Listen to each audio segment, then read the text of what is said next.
আসসালামু আলাইকুম, hello guys, back to my Imran channel. তো আমরা হুগলি জেলার বিশ্ব ইজতেমাতে আসছি, ঠিক আছে। এই এসে আমরা পৌঁছালাম। তো দেখতেই পাচ্ছ এইদিকে খুবই গাড়ি যাওয়া আসা করছে, অনেক জনসংখ্যা আছে, সব যে যার যে যার কাজের জন্য আসছে। তো আমরাও আসছি, ঠিক আছে। এরা সব আসছে জলের পানির পিয়াস লেগেছে, পানি খাচ্ছে। আমাদের এখানে একটা ব্লকার চালু হয়ে গেছে, তো চলো আগে যেয়ে দেখা যাক। হ্যালো, তোমরা কিছু বলবে? বলবো, ঠিক আছে, তোমরাও আসো, কিছু সাহায্য করার যদি পারো। গাড়ি নিয়ে কোথায় গেছিস? তুমি হাফিজ সাহেব? এই আসলাম, আল্লাহর মেহেরবানিতে সকলে আসার চেষ্টা করব।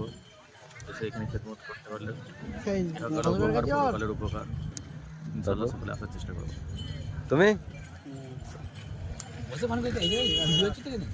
আমি এখন পানি খাচ্ছি, তারপরে মনটা ভালো নাই, ঘুম থেকে উঠে সকাল সকাল বেরোবো।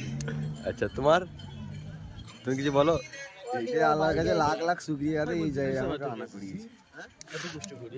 মাশাআল্লাহ, ঠিক আছে, এসে খুব ভালোও লাগছে যে আমাদের হুগলি জেলার মধ্যে হচ্ছে এটা, যে আমরা 30 বছর পরে দেখতে পেয়েছি, এটাই আমাদের সবস আলহামদুলিল্লাহ।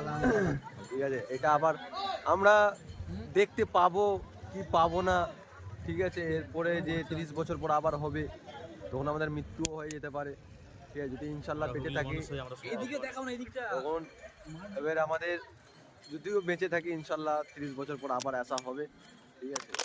তো আর কি বলবে আপনাদের? চলো আগের ভিডিও দেখাচ্ছি, ঠিক আছে, চলো দেখা যাক।